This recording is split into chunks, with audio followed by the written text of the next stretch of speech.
welcome back, guys, to another episode of the Pazza Podcast. We are back this week. Another Inter victory. It's always good to come on after a big 3 points from Inter. This time against Bologna, we sought revenge against the team that knocked us out a couple weeks ago in the Supercoppa. We didn't have long to wait for that revenge, and it was a victory. Pretty standard, easy stuff here. The guys came and looked like it was business as usual. Conceded a late goal, which hate to see, but there was never really any doubt with this match. Inter with all 3 points, needing the 3 points after Milan beat Cagliari earlier in the weekend, 1-0, and then Napoli disposing of Lazio 2-0 this morning. And Vince, we got Vince back on this week. Vince, give us a hello. How's it going? Hey man, thanks for having me back. Great to be back, and it was great to get the win today. I know that was one we both really wanted. Yeah, of course. I want to mention this Napoli Lazio match. I don't know if you tuned into it or not. I got to watch a little bit of it, and then after the second Napoli goal, I just turned it off in disgust.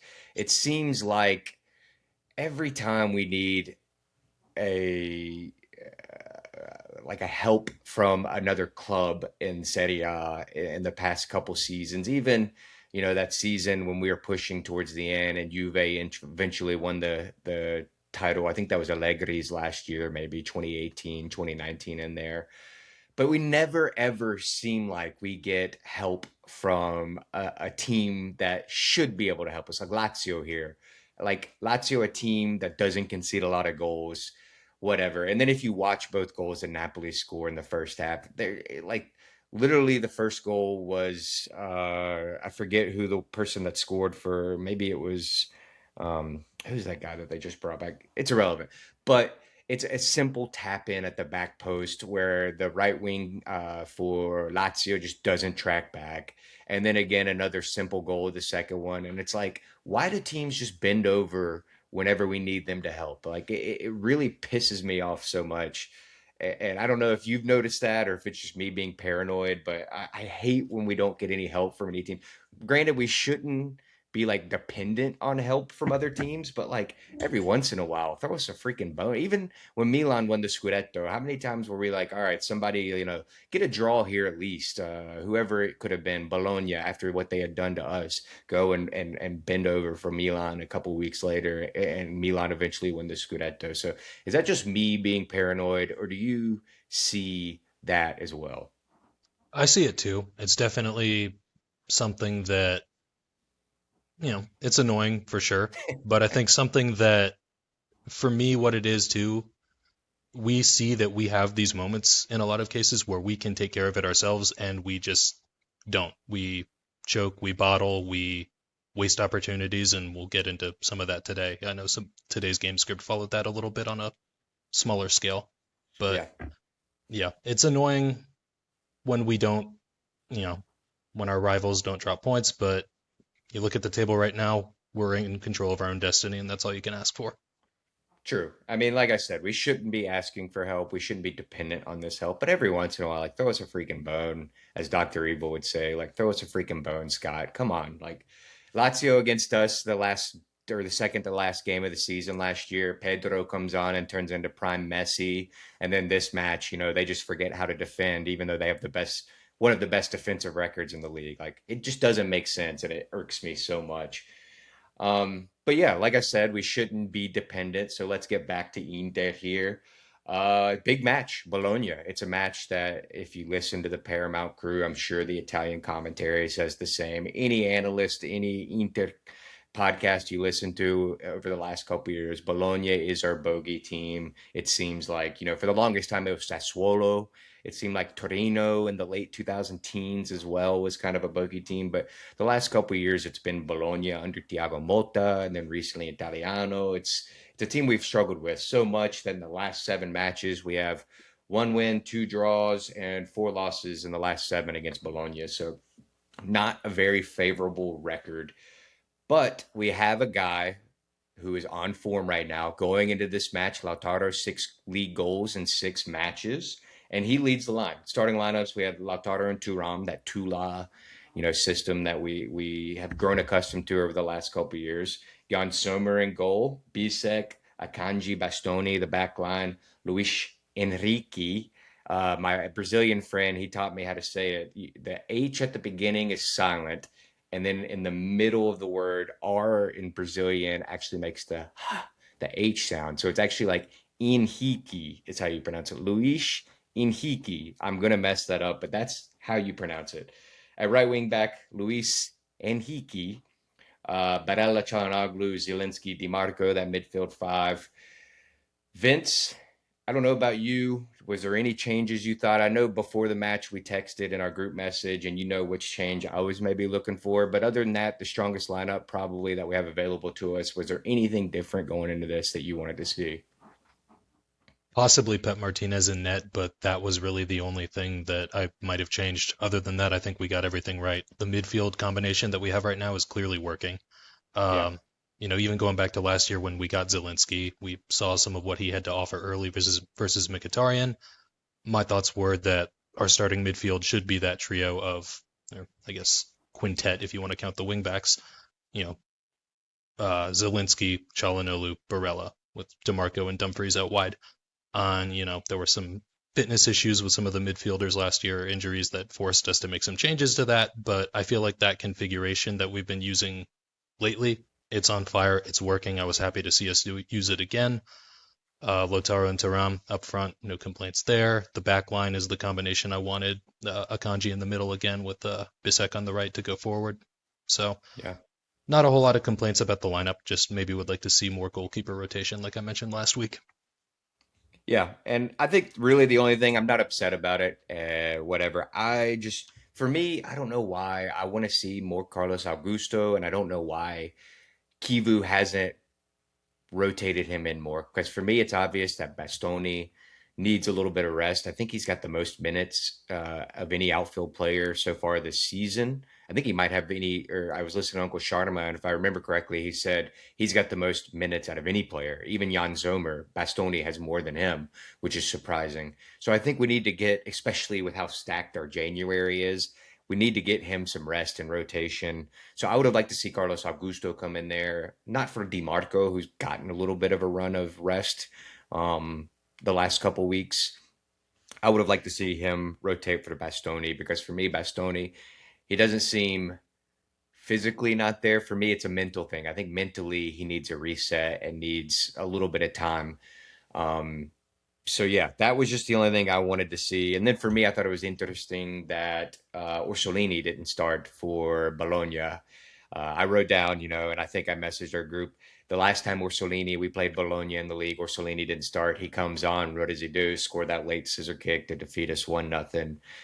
That was the one where Bisek missed the clearance, or he headed the ball but headed it backwards into the path of Orsolini. So that kind of scared me. I was like, oh shit, Orsolini coming off the bench. If it's a 0-0 match, are we going to have deja vu? But luckily, this was not the same script as far as the last few Bologna matches. You could maybe argue the first 20, 30 minutes was following that same Inter script that we've seen, that we talked about last podcast, that we've seen so much in the last 18 months from Inzaghi now continuing under Kivu.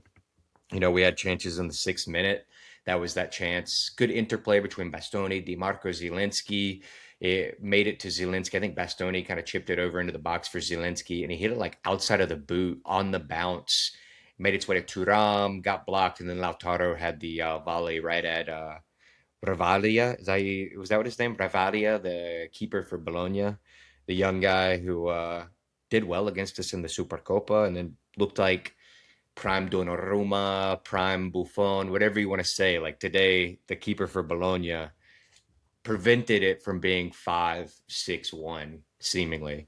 Um, Lauti again had a great move, laid it off to Turam. The ball wasn't good enough. And that was the one I think as Inter fans, we were like, oh no, the script is following because Lautaro Turam was through. It was wide open, and Lautaro, all he had to do was slip it through, and it was a poor pass by Lautaro's standards.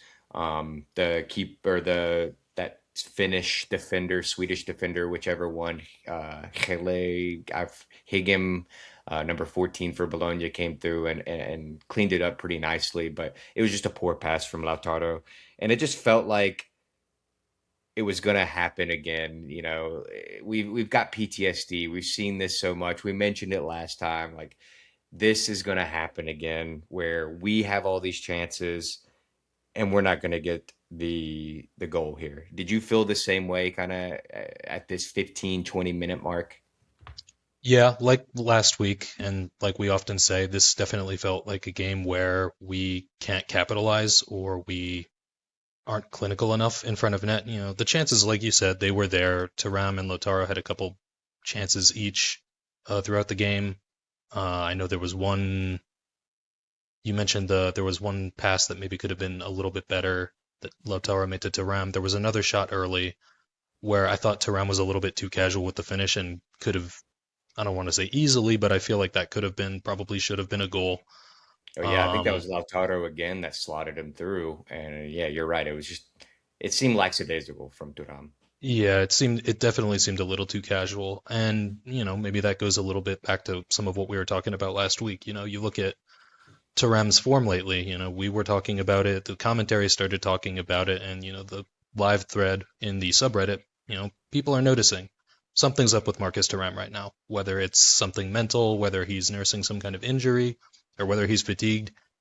He's unfortunately not on peak form right now. And, he did score today, kind of luckily. He didn't really know much about it on that set piece. And he did Yeah, have it took one him pretty, 10 minutes before he celebrated. It was like the most delayed reaction ever. yeah, he was like, did I do that? But he had that, and then he had the nice flick over to Lotaro that led to our eventual goal via Zelinski.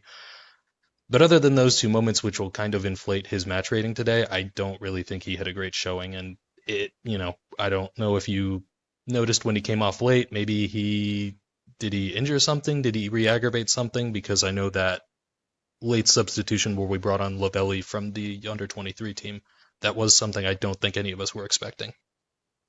No, not at all. But we'll talk about that later too, because great to see Kivu. Even a 3-0 match, Mancini, Mourinho, Spalletti, Conte, Inzaghi, none of those managers in a 3-0 match would bring on a youth player. And to be honest, I was kind of scared whenever Bologna got one back. Like, damn, did Kivu kind of prematurely bring on this player? But it worked out, and it was nice to see Kivu 3-0 bringing on a youth player and get this kid.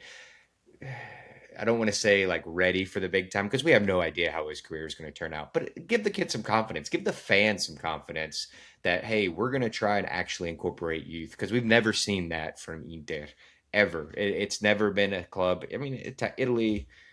You could say you can make the argument Italy never, the whole system isn't built for youth, but for Inter particularly, if you've been following the club for a long time, we've never given youth a chance. So it was nice to see that for sure. But kind of getting back to that first half as well, we had another chance. Chalanoglu had the opportunity that forced another great save from Bologna, Ravalia, I think, yeah, Ravalia.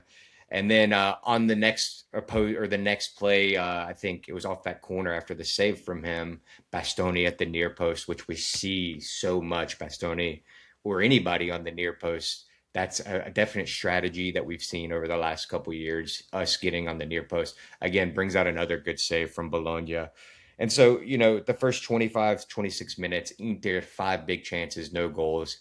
And then on the other side, because we hadn't capitalized, Bologna with a big chance, Odegaard gets behind Bastoni. I think it was a deflected cross that kind of made things a little awkward, but it landed straight at Odegaard, who was literally right in front of goal. He outmuscled Bastoni with the header and just missed wide. I don't think Jan Sommer was going to get there because, I mean, it was point blank. It was within the 6 yard box. And it was a little concerning to see Bastoni get beat there. We've mentioned Bastoni a lot.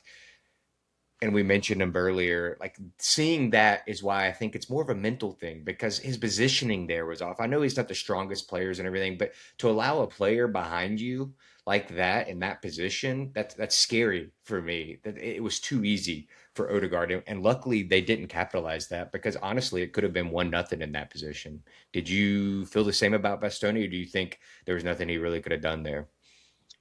It was a little disappointing to see that. I did think he could do a little better. You know, going back to what we talked a little bit about last week, his run of form has been a little concerning. Fortunately, our next game is against Parma, so looking ahead to that a little bit, I think that might be a good opportunity to try and get him some rest. Maybe we use Carlos there to, get that reset that you mentioned that he might need a little bit. So I think, with Napoli looming, we need to get everybody right now, basically. So I would say this is the time to maybe have him take a little break and, either rest up or get his head back on straight, whatever the problem there is. Yeah.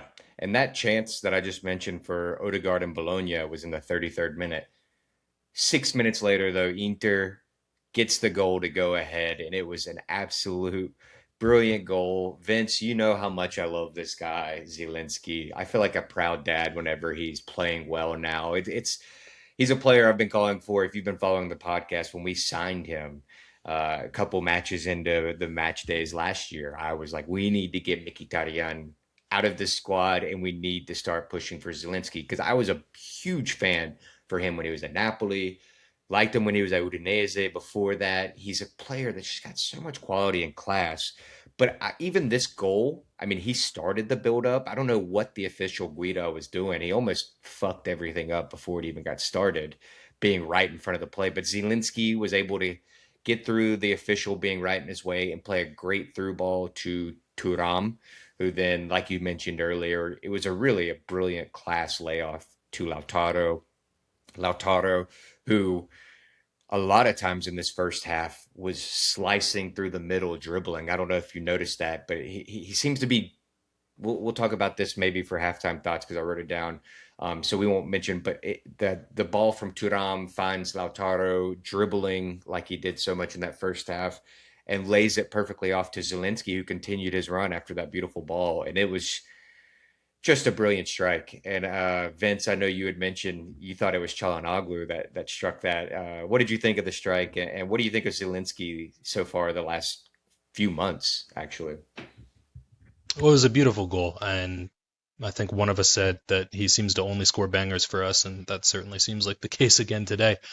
Like you, I've been pretty high on Zelensky since he came. I know one of the early indicators for me that he was going to be a good contributor, or that he could at least be a good contributor for us, was that Manchester City game last year. I don't know if you remember that, but as looking at the start of last year, we could tell that Mkhitaryan was in a pretty poor run of form, and he's getting older too. We know the writing's on the wall. He's not going to be here much longer, even though he has been a solid workhorse for us for quite some time.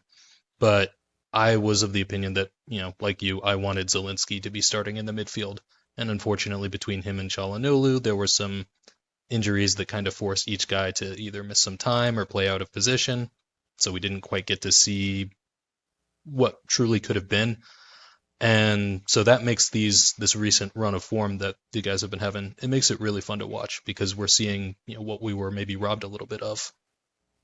Yeah, and you can even the injuries one played a big part, but you can even I don't want to blame Inzaghi because I feel like we still all have a sour taste in our mouth with Inzaghi, but Inzaghi was a great coach for Inter. But you can blame Inzaghi as well for kind of not being able to get the best out of Zielinski, forcing him to play in that regista role, which Kivu as well has done. But Kivu knows, I think, and has realized like Mkhitaryan is not the player he once was, and Zielinski's best position is in that left midfield, Metzala, number 8, whatever you want to refer to it as. And we never really saw Zielinski under Inzaghi get a run of games, even before the injury last year, which I think was late February, early March. We still never got to see him in that position with the run of games because Mkhitaryan was always the first name on the team sheet, and we're not seeing that anymore. So it's great to see Zielinski cap, this run of games with, a few goals, a few assists. He's contributed everywhere. My biggest complaint with him, and it might be just the way the system is I just don't feel like he picks the ball up enough in that attacking third. A lot of what he does, it feels like is in that middle of the field kind of thing. And it's not a complaint. It's just I'd want to see him more close to goal. I want to see him impact us close to goal. And I think our system a lot relies on the wingbacks getting around and overlapping in that attacking third. But I'd like to see Zielinski because he can crack a shot from outside. He can create a different pass and do a bunch of different things. But he capped off a truly great movement for Inter with the goal. And yeah, we go into halftime 1-0, and it's a scoreline that maybe 2 to 3 to nothing. I wrote first note should be 2-3 nothing, and I can't complain about being halftime up, but it felt like we should be up 2 to 3 nothing, and that as Inter fans, I hate to keep beating the dead horse, but it's a script we see so much, and it scares us. We have PTSD. But to kind of go a little bit like we were talking about with Lautaro, I don't know if you've noticed this the last few matches, but his positioning, it seems to be a little different than it was at the beginning of the year. And definitely under Inzaghi, he seems to be dropping deeper and picking the ball up deeper in midfield, almost looking like we're playing like a 4-4, or sorry, a 3-5-1-1 at times. And I think maybe that's what's brought out this form of Lautaro, because you see he's turning defenders in the midfield and then driving. Do you notice this? And do you think that's why his form is kind of turned? Or do you think it's just, he's got his shooting boots on right now and everybody needs to watch out? I think it's a little bit of both. I mean, we know Lotar is a streaky player, and at least he can be. But when he's on form like he is now, there's really no stopping him. The only thing that can stop him is bad luck, or as we saw in the second half, maybe just the crossbar. Um, that one was unfortunate, but Or I did himself? think, yeah, but I know he came through with a pretty solid header today, so Yeah. I can't say anything. He's the league leading scorer for a reason right now. Um, but to your point, yeah, I do think that we've seen a lot of growth from him. Playing deeper. He had some pretty good moments of link-up play today. There was one moment where DeMarco, he stole the ball or intercepted it or something on the wing, put it to Lotaro, who immediately knew, okay, I'm going to send it back to you. And DeMarco went through and ended up, he took the shot. It didn't work out, but that led to the corner where Lotaro did score. So it's moments like that where you see maybe a little more maturity, a little more patience, where he's not just a goal scorer. He's growing to be a little bit more of a complete player, which is really nice to see from our captain. Yeah, for sure. A complete player, I think, sums it up. And you heard the commentary today talk about that. He offers this team so much. And I've said it a couple times. I don't want to say we live and die by Lautaro, because I think we have a lot of quality players, obviously, in the squad. But when Lautaro is on form and scoring, I think we are by far the best team in Italy. And it's not even close. Whenever he's doing that streaky where he goes 2 months with only scoring one goal and stuff, that's whenever you start to see the gap close between Inter and the rest of the field. And we need to see the consistency for Lautaro. And it's crazy. We haven't even talked about his goal. We'll talk about it here in a second. But it's crazy that he's now the fourth all-time leading scorer for Inter with how streaky he is. It's just imagine if he didn't go through that streak. He'd be even closer to the top goal scorer Miazza. I don't know if he'll eclipse Miazza. He's got a long way to go, but just imagine if he wasn't as streaky as he is. He'd be reaching heights that would you think were unfathomable for a player like that. So we'll talk on Lautaro and his goal here in a minute. Vince, was there anybody at halftime, any subs that you wanted to make, or anything you were looking out for in particular?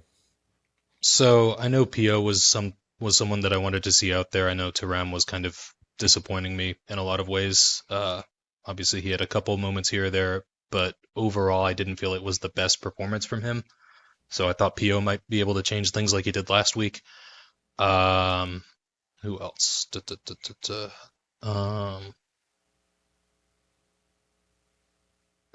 Barella, I didn't think had the best game. I didn't think it was outright terrible, but there were a lot of moments where you saw him losing his composure. I felt like, we were we saw a lot of the Bologna players. I feel like we're trying to bait us into something, and Barella was kind of falling for it a little bit, which, like I mentioned last week, I think there's a little bit of a maturity issue there, which is a bit disappointing. But as far as on-field performance, I didn't.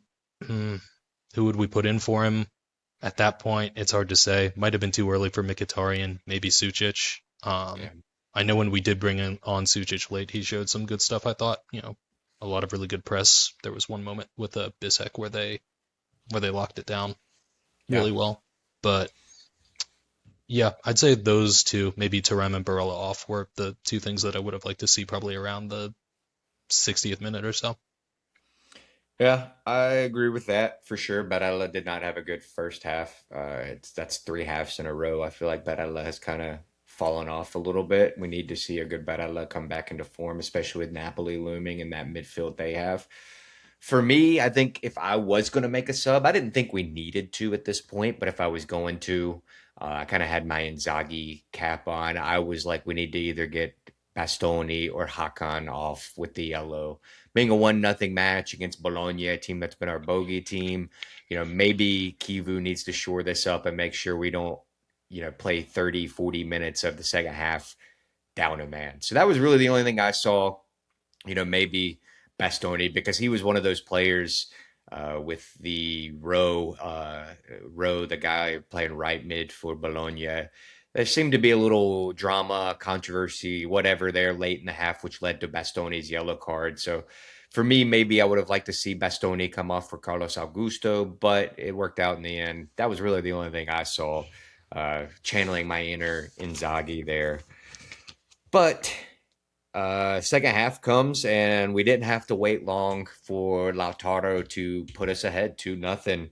It came after a chance in the 47th minute. Lautaro found Di Marco. It was I think it was a 1-2, Di Marco and Lautaro. And somehow Di Marco found his, like that right side home, I think did a good job for Bologna. And the first half kind of keeping Di Marco a little bit in check. I don't know what happened there, but Lautaro just slotted in DiMarco, and it was literally acres of space. DiMarco, maybe the commentary mentioned, maybe should have slotted it over to Turam. Vince, I don't know how you feel. For me, it looked like, Turam was well covered. I think there was two Bologna defenders in the middle there. I think really the only option DiMarco had there was to go for goal. Did you see anything different there in that opportunity early in the second half? If I was him, again, the I don't have the same perspective he does being actually on the field versus watching at home, but I maybe would have shot it a little earlier. That's what I would have done probably instead of passing it to Turam because, like you said, I did think he looked covered. We could sit here all day and debate what he should or shouldn't have done, though. The fact is, the play led to a corner kick, and Çalhanoğlu found Lautaro, and that was all Yeah. she wrote. That was two And it zero. was it was a hell of a goal. Honestly, like these are the type of goals I love seeing Lautaro, his crazy finishes with his right foot, his crazy finish with his left foot. But I love headers like this where it's like a towering header coming through the middle of the box. For me, that's like a certified striker's goal. Like if you have that in your bag as a striker, that makes you a complete forward. How many times have we seen Thuram miss headers, over the last couple years? Lukaku miss headers and stuff. Lukaku's definitely, in my opinion, a better striker on the when the ball's on the ground and he, can place the ball. Players like Batistuta, Crespo, Inzaghi, Bobo Vieri, they have Luca Toni, they have these header goal moments in their bag. And to see Lautaro come through, he's great in the air a lot of the times too. I thought it was an absolute great goal. It's one that's not going to be on the highlight reels like some of them we've seen this year. But Vince, take me through. Do you think this goal is as good, or am I overhyping it? I think it's great. I always enjoy seeing Lautaro score header goals because, again, he's not a very tall player, but despite that, it seems he always seems to be really good in the air, which, it shouldn't make sense, but I'm not complaining about it. Yeah, yeah, for sure. And the good thing though too with this goal, it brings Lautaro 7 league goals in his last 7 matches. He is the man on form.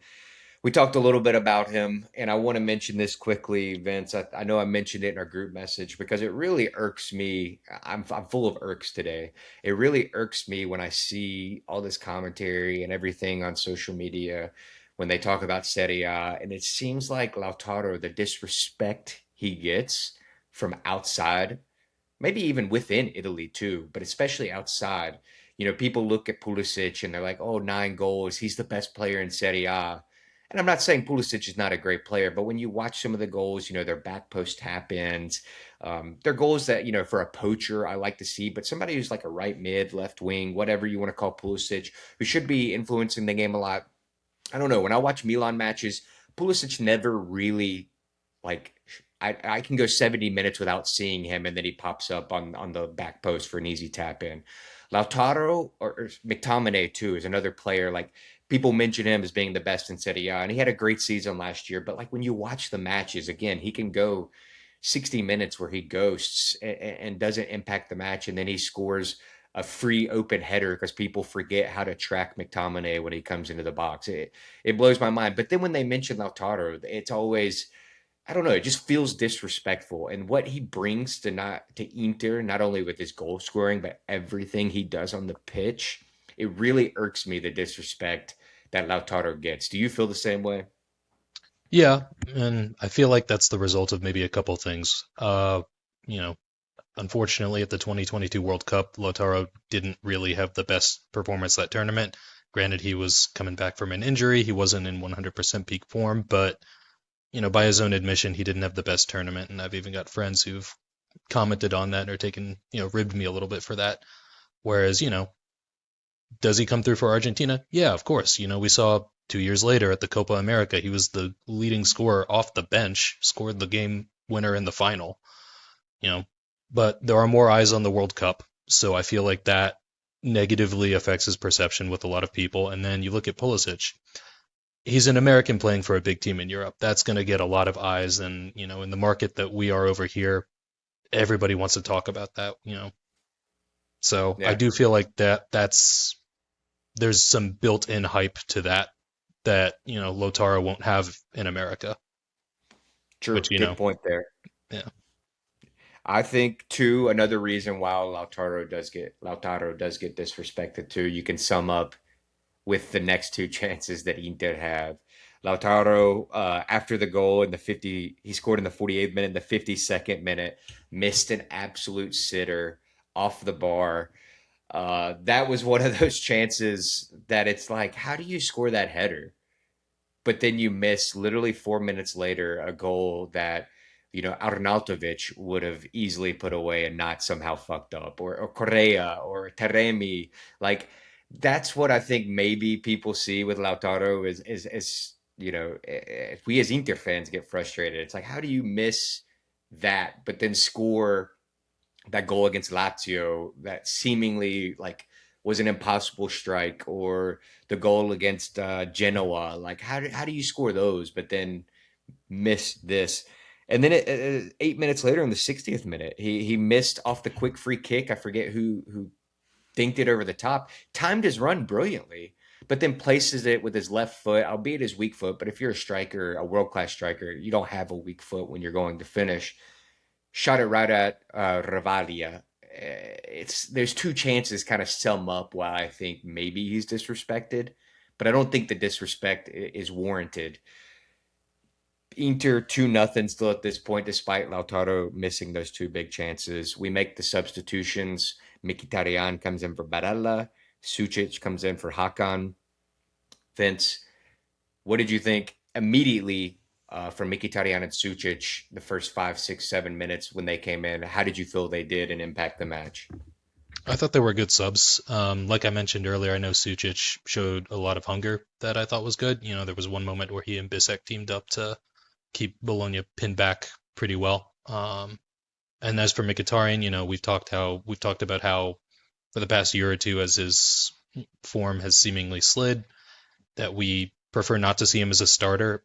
But however, coming on when he does late in games like this, I feel like he has a lot to offer because while we've we've talked a lot about you and I about how he in the final third seems to forget how to play sometimes, but as a ball carrier, through the middle of the field or on defense, you can still see a lot that he has to offer. And I feel like performances like today and last week show that this is how we should be using him as you know, a grizzled vet who can help us close out games. I feel like he's really good at that. So bringing him on like we do today, as opposed to being a starter, I think that's what we should have been doing this whole time. And, in a perfect world scenario.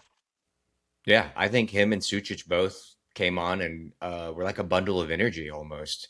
I think they came in and a match that at 2-0, can kind of tilt anyway. I hate the saying, 2-0, the most dangerous lead in all of football. That I don't agree with, but there is a little bit of truth to that maybe. So bringing them on when it's 2-0, they have to up the intensity of the rest of the team, and I think they did a good job there. And I think you're right, Mkhitaryan, like he coming on instead of starting, he has the experience, he has the know-withal to come onto a match and bring the rest of the team up. And that's what you look for in experienced players. It reminds me a little bit when we were pushing for fourth place under Spalletti. We had Rafinha who came in and was getting the minutes from Borja Valero and really impacting the matches. But late into a match when we needed, that experience to come in and keep the ball tidy and really up the intensity of the rest of the team to finish out a match, Spalletti would send on Borja Valero and finish out matches like that. So that's what I'm wanting to see from Mkhitaryan, kind of come in and help the team finish out matches. I think Sucic also, you'd mentioned it a couple of times, his intensity too. These are two players, seemingly Sucic started the first match, Mkhitaryan, longtime starter. You could maybe make the argument they haven't lost their starting positions. Sucic maybe never really was considered a starter. But these are players that are fighting to get their starting position back. So when you come into a match like this, you have to bring that intensity and show everything to try and get back into the starting 11. So really good from them. And then after that, Pio came in for Lautaro, Carlos Augusto came in for Bastoni, and then we finished up our substitutions with the youngster, as we mentioned earlier, Lavelli coming in for Turam. And then it's a game. How many times? I mean, you can't change the DNA of this club. No matter Conte, he stopped playing my personal favorite and still the Inter anthem that I play more. Pazza Inter Amala. I love that song. But Conte banned it from the stadium because he wanted to try and get that Pazza Inter culture out of this club. But you just can't. It's impossible. It's in our DNA for better or for worse.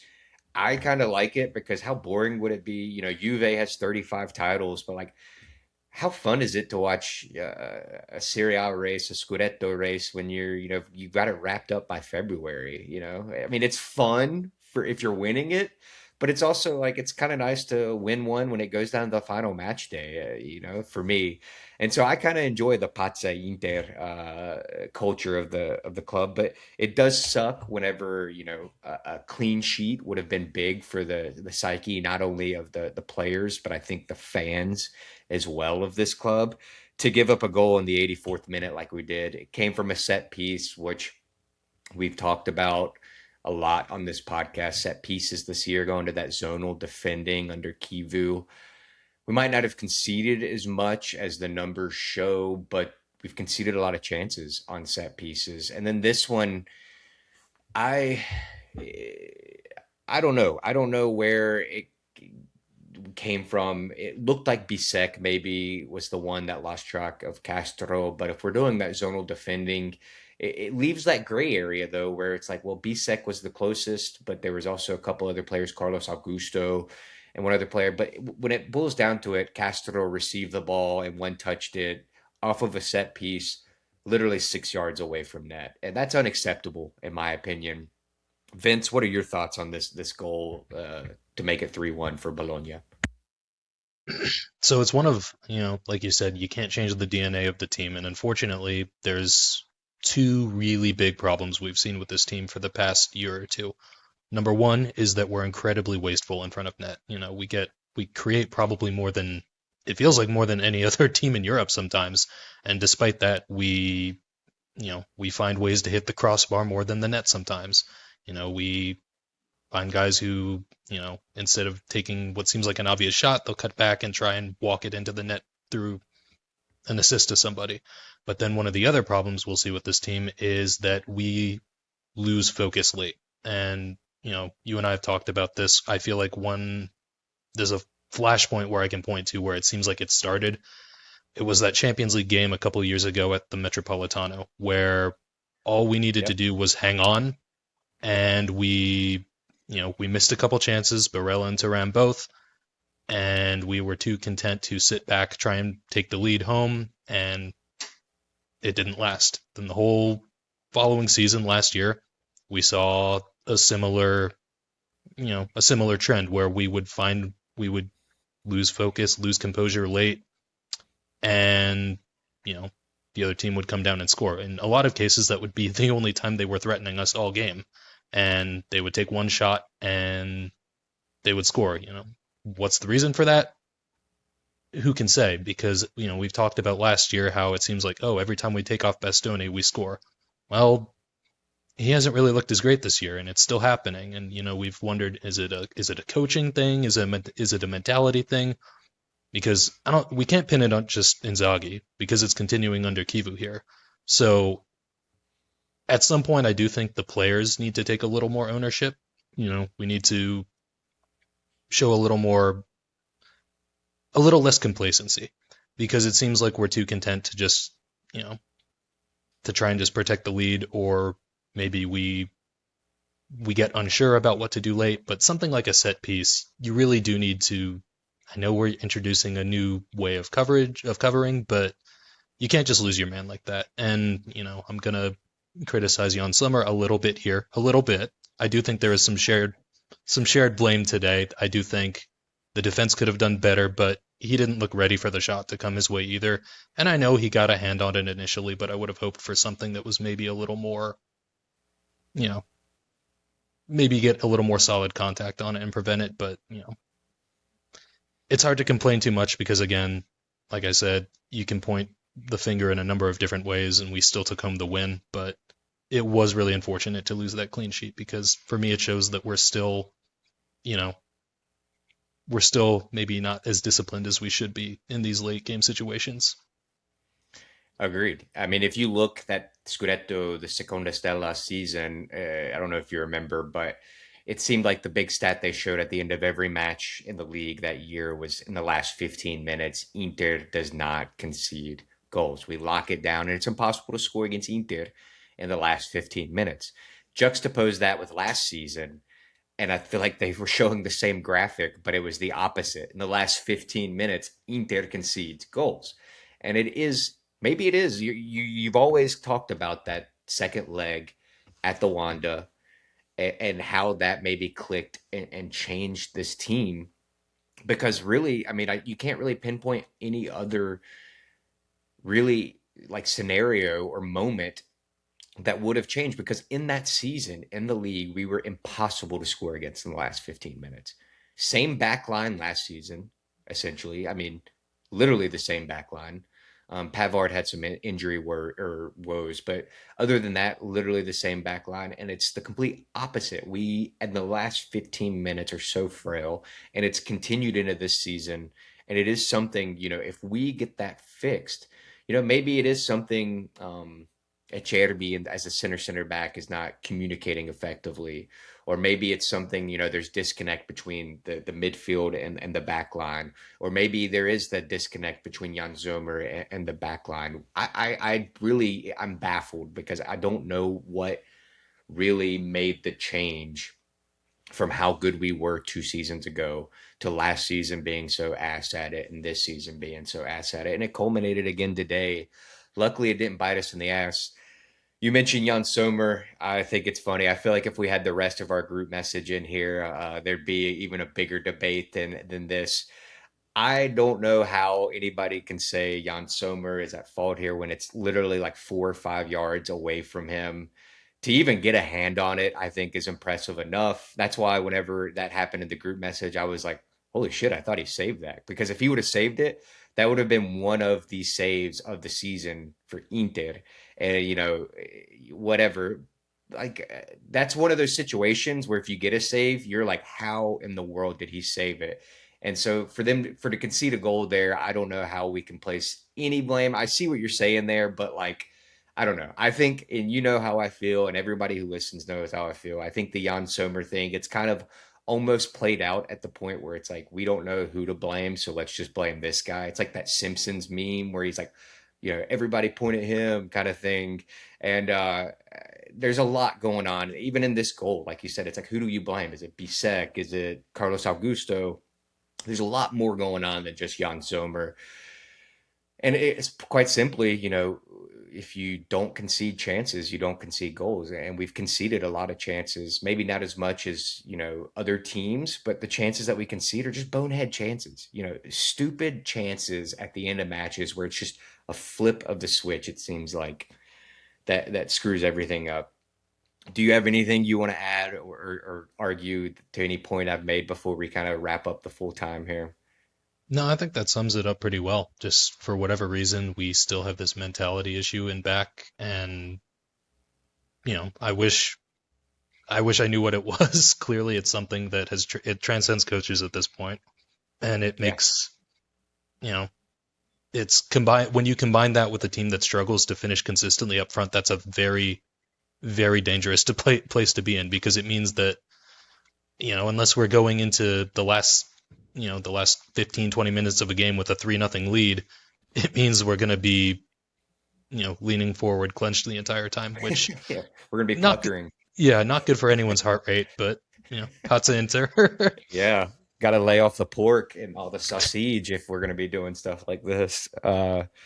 Yeah, but luckily, like you said, we had a 3 goal lead and we finished out the match full time 3-1. Guys, hopefully we'll get Corey, Dave, whoever else in our group message to come because we have a lot of big debates in this group message that I've kind of been teasing over the last few months that we need to get on air for you guys so you can hear kind of just different points because you've just been hearing me and me and me, and luckily we've got Vince coming in and bringing some points too, but there's other people that I'm in talks with and communication with constantly, and there's no right answer, there's no wrong answer, so it's good to hear what other people think than just hearing me ramble for 45 to an hour every week.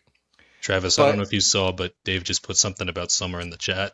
oh god. He said something about the goal. I just saw the notification. I don't know the full thing, but 3 points for Inter, huge win. Like I said, after we see Milan win, Napoli win, Inter comes through and gets the big 3 points. And I think that's something, again, we're not mentioning a lot. We talk a lot about the mentality and how frail this team is, but back to back weeks, seemingly of the top three big contenders, we're the last one to play. We see Milan get the victory, we see Napoli get the victory. So everything is on Inter to get all 3 points to stay atop of the league. And back to back weeks, these guys respond. So mentality wise, Kivu has these guys, like we were even mentioning earlier with Mkhitaryan and Sucic coming on, that mentality they brought to the pitch. It seems like Kivu is getting the mentality of this team and this squad in the right path after a pretty torrid 2025 and 2024-2025 season. I would like to see, like we've mentioned, Barella, Bastoni, a couple of these guys, their mentality seems a little bit off, but it's not terrible. I think, it's just we expect so much from Bastoni, Barella, these guys, that when they're at the level as, say, a Bisek or a Turam on the pitch, class players, but not world class like Bastoni and Barella have the capabilities of being. I think it kind of throws us off a little bit. Maybe that's unfair to them too, as well. I don't know. But full time thoughts. Lautaro, he's just collecting Serie A Panini Man of the Match awards. I saw he won it again before I came up here. I think that's like 5 out of the last 5 matches. Lautaro has won Man of the Match. Anybody else you think should have been Man of the Match other than Lautaro, or do you think Panini and Serie A got it right? I think they got it right today. Again, another candidate for me would have been Zelensky. Like last week, I feel like those two were the cream of the crop today. I do think I would have leaned towards Lautaro personally this week. It just felt like a more complete performance, top to bottom for me. Um, Agreed. yeah. I think Akanji maybe you could show out. I think Akanji had an absolutely wonderful game today. Hmm. So I think maybe you can give him a shout. He almost had another goal off of set piece. I don't know how he missed that one either. I think it was in the second half, kind of outside of the boot on a free kick. You could even see Lautaro, and they showed the replay, and he was like, which is kind of funny considering Lautaro missed probably the biggest sitter of the year. Um, do you think Kivu got the starting lineup right again today? I know we mentioned it a little earlier. Do you think post match, with your thoughts, you think he got the starting lineup correct? I think he got the lineup right. I think he got the subs right, and I think he drilled the team really well today. Like we've mentioned, Bologna is a team that historically we struggle with. Just a couple weeks ago. We struggled with them in the Supercoppa, and we saw a team that came out today, and while we were wasteful in front of net, we were pretty much in control the whole time. It felt like. I feel like Kivu prepped the guys really well for today, and that shone through. Agreed. A little side note, we'll mention this just quickly. I don't want to ramble and give officials too much of a talking point unless it's, a big blunder by an official. But what did you feel about Guida today, as far as an official goes out there? Yeah, it could have been better. Unfortunately, we've you hate to complain or make every game about the referees, but it's been a solid trend for a little while that it seems like a lot goes against us. But at the end of the day, uh, there's really only so much we can do about that, unfortunately. Agreed. I think the foul recognition, I don't think he was wrong on some of the fouls. I think he got most of the fouls right. It was the card distribution. I think we were the only team, Hakan and Bastoni, that got yellows in the first half when there were several times Bologna was chopping us down, stopping us from getting a counter and stuff like that. And there was no yellow card issued. And then in the second half, a couple times there were some really high boots. One in particular, I remember, I think it was on Barella, number 14 for Bologna, that big tall guy. His studs were literally like so high, and it was really dangerous in on Barella. And to not even give a yellow there was really concerning. That's really the only issue I had with Guida today was his card distribution. It felt really inconsistent and rocky at times, and was skewed towards Inter. You could even hear the fans in the first half. Um, I think he did a decent job at bringing it back in the second half. Now, granted, it was 3-0 at that point, so not really much an official has to do. But in the first half, you could tell it almost felt like Keefe was in the middle there with how bad the fans were moaning and groaning. But like you said, we shouldn't give an official too much airtime. That's not their job. We're not supposed to talk about them unless it's a really big blunder or something like that. Looking ahead, next week, actually midweek, Parma, we play them away, and then we play the big game, Napoli, Sunday. Napoli, they have Verona at home on Wednesday, and then at the San Siro against us next Sunday. And then Milan, just talking about the big three contenders right now. Juve is kind of falling out of that, so is Roma. But Milan, they play at home Thursday against Genoa, and then wrap up this week Sunday against Fiorentina, who has 2 wins in their last 3 matches. Fiorentina, they left it late today. Moiskin got the late goal against Cremonese, so Fiorentina may be turning their form around and getting out of that relegation spot. Vince, Parma on Wednesday. Parma, do you want to see any changes? And maybe if you can think of one real quick off the top of the head, what would your starting 11 if you're Kivu going against Parma away? Yeah, so with Napoli looming, this is a game where I would like to see a lot of rotation. First and foremost, I think we need to put Pep Martinez in net. I feel like this is a pretty good environment for him to show what he has a little bit. As far as the back line, definitely want to see some changeover. Maybe De Vrij in the middle, uh, possibly a Kanji on the right, depending on form.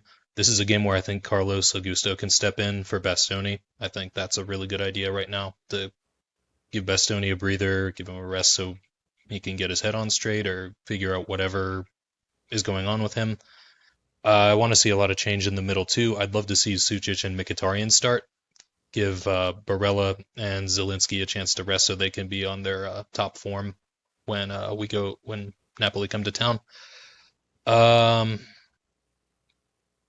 it's harder to say on the wings. I'd like to rest DeMarco if we could, but you know, hopefully he won't have to play a full 90 at least. Um, Up front, I'd like to see Pio leading the line with Lautaro for a little bit. I think we can bring Thuram in after as needed, but this is a game where I think that we should rotate a lot. And, you know, obviously we still need to take it seriously. There are no gimme points. We still need to make sure that we take care of business. Otherwise, we could find ourselves facing Napoli in a chasing situation, and I don't think we should. I don't think we want to do that. So, Kivu knows Parma better than anybody.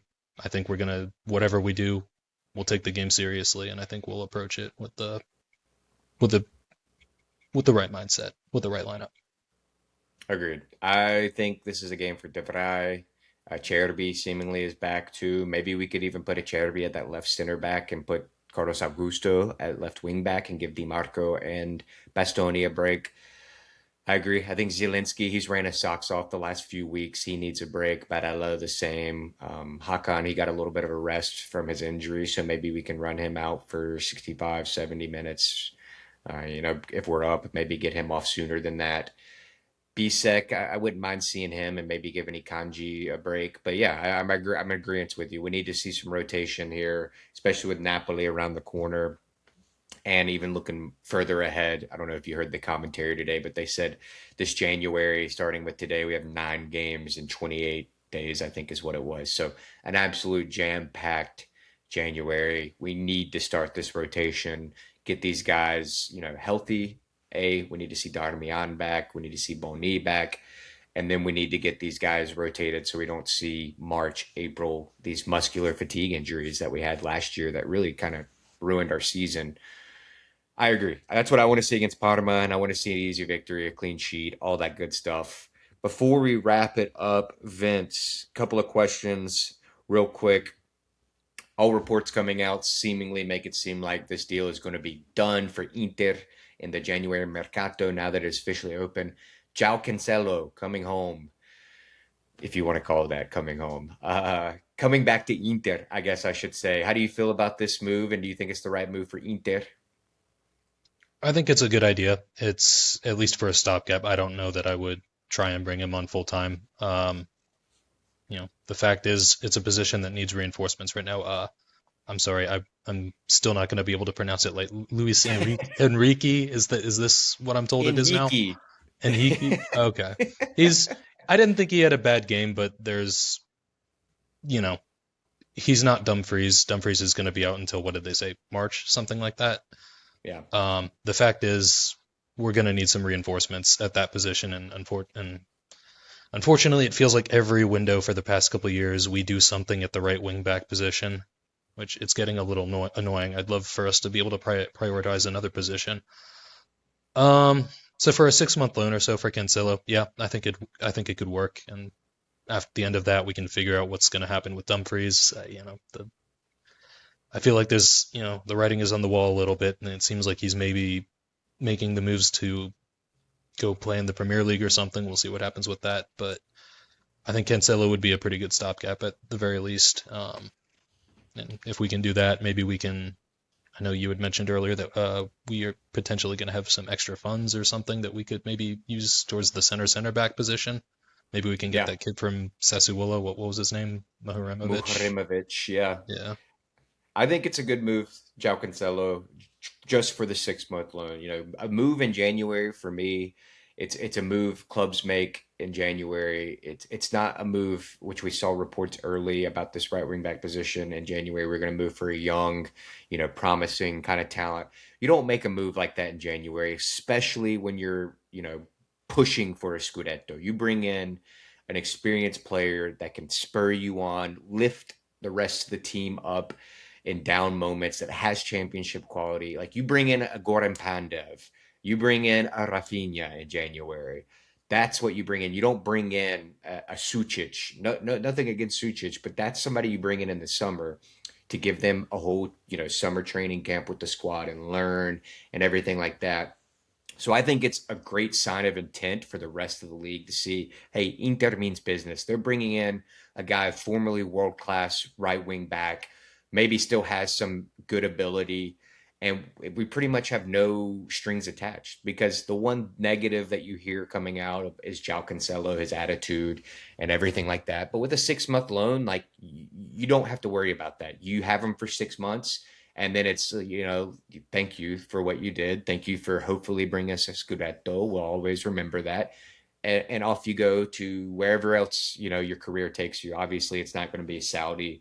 So for me, I think it's huge. I think it's a great move for the club and a great sign of intent towards the rest of the league that we are not here just to roll over and finish second again.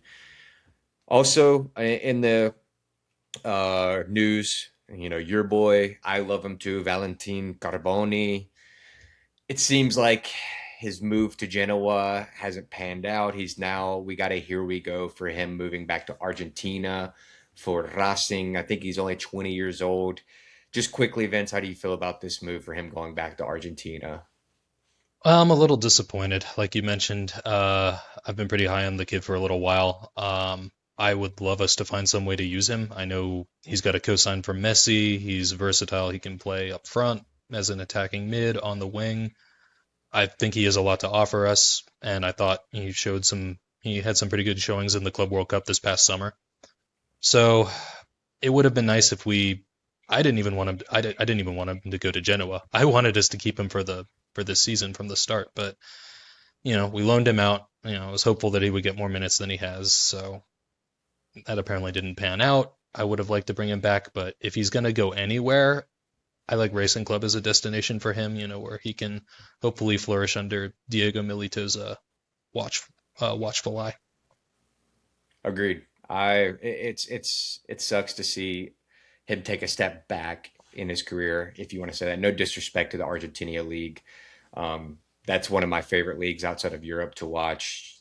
Boca River. That's such a good uh, rivalry there. The Super Classico. They got so many different Independiente, so many different clubs that are great there in Argentina. Hopefully he can, revitalize his career, get some minutes under his belt. Maybe that's his thought is I just need the minutes right now, and he couldn't get guaranteed minutes over in Italy or somewhere. And, in Argentina, they probably like, yes, we'll guarantee you minutes. Maybe that's his thinking there. But it is tough to see. Lastly, the last player that we've kind of been talking about off and on as far as transfer rumors go, it seemingly seems like maybe it's going to happen. Your boy Davide Fretesi making his way to Turkey to play for Fenerbahce. Vince, give us your thoughts and wipe the tear from your eye, if you will. Yeah, Fratesi. It's he's come through really big for us in a couple moments over the in his time here. He's had some really big goals. Barcelona, Bayern. He's had a couple in Serie A too. There was at least two late game winners against Verona and Udinese. A couple other moments. I know at the game we went to, he scored in our presence as well. So definitely have a little bit of a soft spot for him. But you can tell he is not what we need as a starter in this midfield. And I think we've talked about this back and forth, and if we can get Dave on here to back me up with some advanced stats at some point, maybe some backup would be nice. But maybe it's a question of fit in the system. Maybe if we used him differently, he could do better. But the fact is, he works better for us as a super sub than he does as a starter. So clearly he'd like more playing time. He's not happy with that, and the situation's untenable. The reason I'm hesitant to let him go easily is because, like we've mentioned, this is a team that struggles with finishing consistently. And for whatever reason, in his limited minutes, this guy can find the net seemingly with ease. So it's hard for me to throw that away without really thinking about it, without trying to get a pretty hefty price in return. So while I do think the writing is on the wall and it's time for him to go, we should be careful about doing that because this team needs shooters, and somehow, some way, he's able to do it. And Yeah. it's weird because it seems like that's all he can do sometimes. Yeah, you're not wrong. I'm all for, so you know how I feel about it. I'm for him getting away. I think it benefits both the player and the club. Sometimes a player, we've been hearing the past two or three transfer windows, rumors of Fratesi wanting out and everything, and that's only going to create havoc in the dressing room. I'm surprised it hasn't sooner because we've heard it so often. Luckily, it hasn't. And I think it's good for the player too. Like he needs to get minutes. He's a player in the last three seasons. I think we bought him when he was 24, maybe 23. Now he's 26. So he's in entering the prime of his career, and no player in the prime entering the prime of the career should be sitting on the bench like this. I'm glad, not that he's leaving per se. I'm glad that he's not going within Italy, it seems like. It wouldn't have bothered me if he would have went to Juve or Napoli or something like that. For me, I don't think he has the quality to propel them to another level. I'm glad that we don't have to worry about that though. If he's going to Fenerbahce, good for him. He's going to get a lot of playing time there. I'm a little upset we didn't sell him in the summer when the price tag was 35-40 that teams were reportedly willing to pay for. I think I saw or heard that it's going to be 25 million maybe from Fenerbahce. But I think it's good. Like you said, we have a lot of good memories with Davide Fratesi. It's kind of soured for me since that Barcelona match. After that, I kind of haven't really regained that affinity, affination, whatever you want to say, for Fratesi since then. And it's just been disappointing performances since then. So I think, like you said, the writing's on the wall. And, he's going to be a player that we'll never forget. That goal against Barcelona will live forever in infamy. So, yeah, I mean, grande, Davide, thank you for everything you've done. But also, like, don't let the door hit you on the way out kind of deal is the way I view it. So, with these leaving Fratesi and then us bringing in a lone player, we'll circle back real quickly to kind of what you mentioned earlier. Rumors at the beginning is that before the transfer window open, that we'd have about 20-25 million to spend. Fratesi, that gives us about 20-25 million. I don't know if that would be in addition or that's where we're going to have that 20-25 million. With Cancelo being a loan, we're not going to really have to put a transfer fee on that. So we got 20-25 million. Is there any place you would want to see us reinforce this January with that additional funds? The back line. The fact is, the management should have done something about the center back position over the summer, and we really didn't. We are Mm-hmm. lucky that the one we brought in, Akanji, you know, we thought, okay, are we bringing him in to be in the center? Are we bringing him in to replace Pavard? We're lucky that he can kind of do both. But, the fact is, looking at the rest of the center back position right now, Acerbi is 37, frequently injured. De Vrij, wrong side of 30. Both of those guys are probably going to be gone this summer. I'm a little surprised that at least one of them didn't leave last summer. Darmian, 30, what is he, 36 now, 37? He hasn't played since October. Bastoni has some fitness issues. Thiago Tomas Palacios is still on the roster. Tommy P. So I'm told. I think he might actually be dealing with some kind of injury too. But we are looking at this upcoming summer could be a serious overhaul to our defense, and I would rather we not shock the system like that all at once. If we can get somebody in January to bring them up to speed a little bit and maybe soften that kind of blow before next season, I think that's a no-brainer decision for me. Agreed. Other than Mukhrimovic, who we mentioned earlier, is there anybody in that back line that you would like to see? I know we talked about Soleil from Udinese a couple times, but I know we're waiting to see what how his case gets resolved. Other than that, not a lot of names are jumping out for me right now, but Yeah. yeah. Yeah. That's really the only two big ones I feel like we can mention. There was I, one more actually. okay. What's his name? Draguzin, the guy who used to Oh, play at Genoa. from I heard, yeah, yeah, I've heard from that name. Tottenham. Hmm. Yeah, and he's a Romanian. Him and Kivu, his agent came out and mentioned the relationship he has with Kivu. That's a good shout too, because he's not getting any time with Tottenham. So that would be an interesting one to see too. Other than center, like the back line, like you mentioned, I would like to see a proper Hakan backup. Maybe I don't like seeing Zielinski step in at Regista. I'd love to see someone else come in and maybe a different profile. We've talked about having a potentially a defensive enforcer there. So yeah, that's really it that I want to see. Guys, we're wrapping this up. We want to mention though before we one of our friends that we've mentioned a couple of times, you've heard Dave is dealing with some medical issues and stuff like that. So I'm going to leave a link in the Instagram post and the YouTube post for his GoFundMe. If you have any spare change or whatnot, please make sure to donate to Dave. He's a huge Interisti, and we would love to get him some money. Vince, is there anything you want to say before we hop off?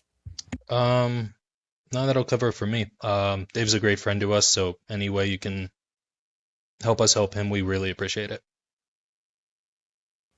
Agreed, guys. Yeah, check that link. It, like I said, if you have some extra change and you don't mind, please collect and donate to that GoFundMe.